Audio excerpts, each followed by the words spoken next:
नमस्कार, आप देख रहे हैं लाइव टीवी इंडिया और मैं आपके साथ जुनैद अंसारी। पूरे देश में यही चर्चा हो रही है कि सरकार किसकी बनेगी। अभी जो है नीतीश कुमार ने अपने सांसदों के साथ जो है मीटिंग की और मीटिंग में जो है बड़े मुद्दे जो भारतीय जनता पार्टी के थे उनको कहा कि हटाएंगे तब उनका साथ देंगे। वहीं जो है दो तस्वीरों की बात करें जो नींद उड़ा चुकी है भारतीय जनता पार्टी की। पहली तस्वीर जब नीतीश कुमार और तेजस्वी एक ही फ्लाइट में आए थे और दूसरी तस्वीर कल रात की है जब स्टालिन और जो है चंद्रबाबू नायडू देर रात मीटिंग हुई। स्टालिन जो है वो इंडिया गठबंधन के साथ हैं, तो चर्चा तेज़ है। प्रधानमंत्री हो चाहे भारतीय जनता पार्टी के सारे नेताओं की नींद उड़ी हुई है कि क्या कब कौन सा खेल हो जाए किसी को नहीं पता। तो डॉक्टर अवनीश यादव हमारे साथ इनसे बातचीत करेंगे। सर, तस्वीरों की बात करें, पहले नीतीश वाली और तेजस्वी वाली की तस्वीर पर तो हमने बहुत चर्चा की, लेकिन कल रात अचानक कहा जा रहा था, भारतीय जनता पार्टी कह रही थी कि हमने जो है बहुमत साबित कर दिया है, चंद्रबाबू नायडू ने हमारा साथ दे दिया, इंडिया का साथ देंगे और 8 तारीख के शपथ की घोषणा कर दी। उसके ठीक रात में स्टालिन से मुलाकात, तो वो तस्वीर वायरल, उस पर क्या कहेंगे? देखो साहब, मोदी जी की बात करी जाए तो उन्हें तो सपने आते हैं, ईश्वर से उन्हें जो है संदेश आ जाते हैं। तो उनको संदेश मिल गया कि हाँ भाई 252 जो लोग हैं वो सब आपके साथ हैं और गए राष्ट्रपति महोदया जी को जो है समर्थन पत्र दे आए।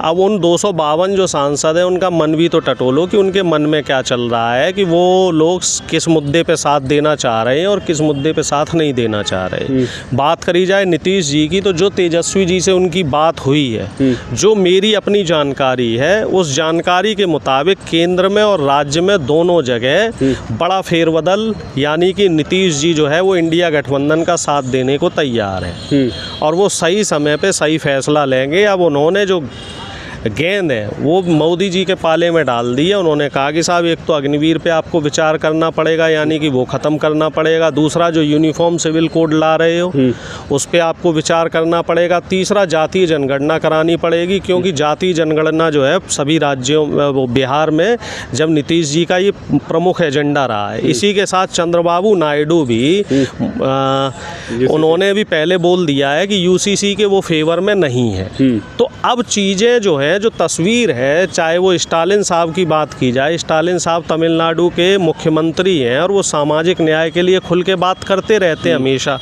तो उनकी जो बात हुई है, तो उस बात के मुताबिक हमें ऐसा लग रहा है कि चंद्रबाबू नायडू जी का कुछ जो रुख है, जो वो है, वो कुछ नरम हुआ है और इंडिया गठबंधन के तरफ जो है एक बड़ा खुलासा हो सकता है। उसको लेके एक मैं आपको ब्रेकिंग न्यूज़ दे रहा हूँ। अभी कुछ देर में राहुल गांधी जी प्रेस कॉन्फ्रेंस करने वाले हैं और उसमें कुछ बड़े ऐलान हो सकते हैं, कुछ बड़े विकेट भी गिर सकते हैं। इसी के बीच में एक आरएसएस से भी खबर आ रही है। ये पुख्ता खबर है, आरएसएस से पुख्ता खबर ये आ रही है कि आरएसएस के बड़े नेताओं की मीटिंग दिल्ली में चल रही है, जिसमें आरएसएस ने ये कहा है कि क्यों ना हम शिवराज सिंह चौहान, राजनाथ सिंह और गडकरी के नाम पे विचार करें, क्योंकि मोदी जी के नाम पे चुनाव लड़ा गया था, मोदी जी के नाम पे हमें बहुमत नहीं मिला। इसका मतलब कहीं ना कहीं जनता ये चाहती है कि मोदी जी प्रधानमंत्री ना रहे। तो चूंकि बीजेपी सबसे बड़ी पार्टी है, तो वो लोग ये चाह रहे हैं, आरएसएस के लोग, कैसे भी सरकार बनी रहे और प्रधानमंत्री का चेहरा अगर बदलना पड़े तो उसमें भी कोई गुरेज नहीं है। क्योंकि राजनीति देखो साहब संभावनाओं पे चलती है और जनता के मन पे चलती है। मन की बात करने से नहीं चलती राजनीति। जैसे मोदी जी मन की बात कर देते हैं कि साहब उन्होंने जो सोच लिया वो हो गया। अब आप देखो, परसों से ट्विटर पे विदेश के लोग जो है उनको बधाई दे रहे हैं और वो सबकी बधाई का जवाब दे रहे हैं। अब विदेश वालों को क्या पता बेचारों को, क्योंकि गोदी मीडिया दिखा रहा है कि इनको बहुमत मिल गया, बहुमत मिल गया, निमंत्रण भी भेज दिया गया कुछ देश के प्रधानमंत्री। तो हम कह रहे हैं कि वो पहले से सब चीजें उन्होंने डिसाइड कर ली हैं। तो आरएसएस खासा चिंतित है इस चीज को लेके और आरएसएस नहीं चाहता कि मोदी जी अब प्रधानमंत्री रहे, क्योंकि नड्डा साहब ने जो है वो काफी खिलाफ बयानबाजी करी थी आरएसएस की कि अब हमें आरएसएस की जरूरत नहीं है। और 100 साल से आरएसएस ने जो है पाल पोस के बीजेपी को बड़ा किया, बीजेपी को इस काबिल बनाया कि वो सत्ता में रहे, और अब उसी आरएसएस को दूध में से मक्खी की तरह इन्होंने निकाल के फेंक दिया है। एक बड़ी खबर यह भी है कि आरएसएस भी खिलाफ है मोदी। बिल्कुल, बहुत सारी बड़ी खबरें हैं। मोदी मीडिया इन चीज़ों को नहीं दिखा रहा है, तो आपकी जिम्मेदारी बनती है कि आप लोग इन खबरों को आगे दिखाएं। और ये 2 ब्रेकिंग न्यूज़ है। पहली तो ये है कि आरएसएस नहीं चाहता कि मोदी जी प्रधानमंत्री रहें, और दूसरी बड़ी खबर ये है कि नीतीश जी और चंद्रबाबू नायडू ने शर्तें रख दी हैं मोदी जी के सामने, जो मोदी जी का मैनिफेस्टो था उसी पे सवाल खड़े कर दिए, प्रश्नवाचक चिन्ह लगा दिया कि साहब ये चीज़ें हैं, ये हमें नहीं चाहिए, इसके बाद बात करो। संभावना क्या है? जिज्ञासा बढ़ती जा रही है और खेल जो है और बड़ा होता हुआ नज़र आ रहा है, लेकिन अभी तक गेंद किसके पाले में गई है ये समझना बड़ा मुश्किल है। थोड़ा समझाएंगे?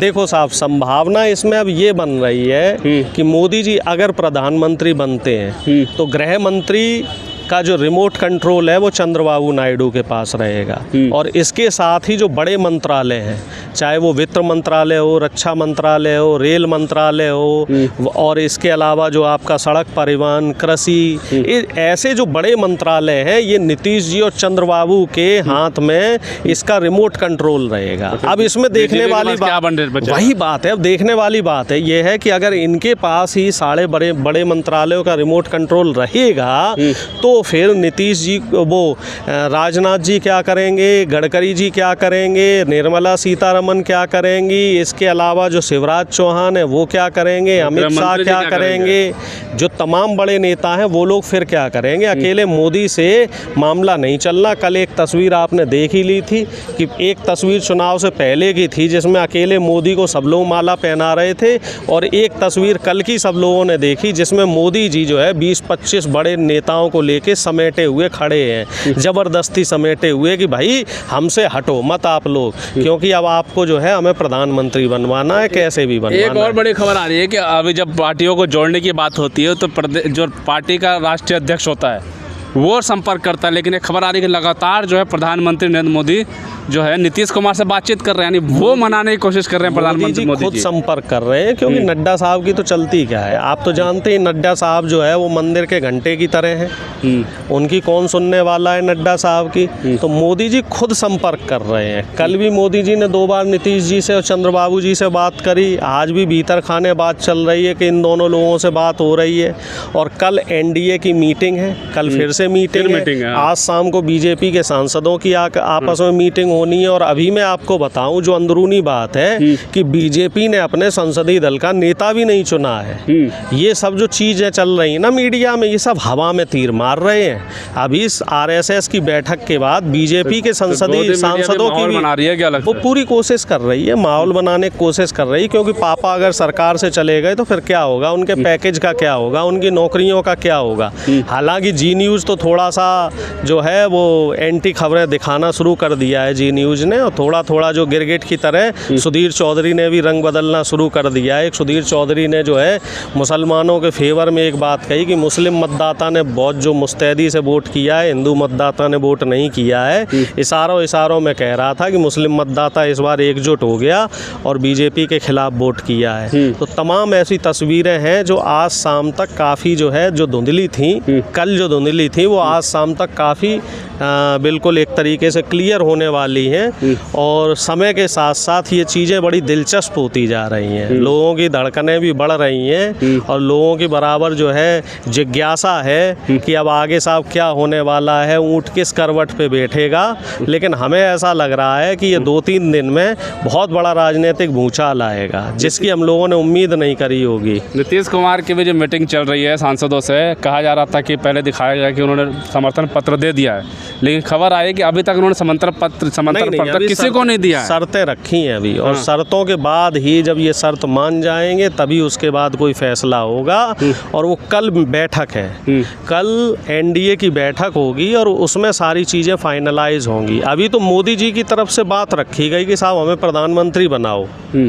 अब इन लोगों ने एक एक करके अपने जो है मुद्दे रखे, अपनी शर्तें रखी हैं, अब कल उसको फाइनलाइज करना है। इसी बीच आज राहुल गांधी जी बहुत बड़ी प्रेस कॉन्फ्रेंस करने वाले हैं, और उसमें देखिए कहीं ऐसा हो सकता है कोई बहुत बड़ा राजनीतिक भूचाल भी हो सकता है। आज ही खबर आ जाएगी। हाँ, हो सकता है भाई कि नीतीश जी और चंद्रबाबू नायडू जी जो है वो राहुल जी के साथ आ जाए। उम्मीद करते हैं कोई बड़ी खबर से तो नींद उड़ी है बीजेपी की। बिल्कुल बिल्कुल नींद उड़नी भी चाहिए, क्योंकि 10 साल इन्होंने भी जो है आम जनता की नींद उड़ाई है, तो अब इनकी भी नींद उड़ने की बात आ रही। प्रकृति है, प्रकृति सब कुछ बैलेंस करके रखती है और ये चीज़ हम लोग जो है पुराने समय में भी देखते रहे हैं कि देश की जो जनता है उसने लोकतंत्र को हमेशा बैलेंस किया है। जब जब लोकतंत्र पे खतरा हुआ है तो देश की महान जनता ने लोकतंत्र को बचाने का काम किया है। संजय राउत भी कह रहे थे कि नीतीश कुमार, चंद्रबाबू नायडू जो है लोकतंत्र तोड़ने वाली और संविधान तोड़ने वाली पार्टी के साथ जाएंगे नहीं। इस बयान का कितना? आपको एक और बड़ी बात बताऊं, देखिए संजय राउत जी अपनी तरह बिल्कुल सही है और नीतीश जी, चंद्रबाबू नायडू जी जो है वो सोशलिस्ट विचारधारा के व्यक्ति दोनों ही नेता हैं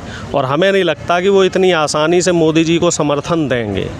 और दूसरी बात जो बड़ी खबर है वो महाराष्ट्र से भी आ रही है। महाराष्ट्र में लगभग 1 दर्जन जो विधायक हैं अजीत पवार गुट के, वो सुप्रिया सुले जी के संपर्क में हैं और इसके साथ ही जो शिंदे गुट के कई विधायक और कई सांसद जो हैं और साथ में बीजेपी के भी कई सांसद वो उद्धव ठाकरे साहब के संपर्क में हैं। तो महाराष्ट्र में भी राजनीतिक उठापटक चालू है क्योंकि मौसम का मिजाज वहाँ भी लोग समझ रहे हैं और मौसम बदल रहा है। जैसे अभी हम लोगों ने चुनाव के दौरान देखा था कि हरियाणा में मौसम बदला था।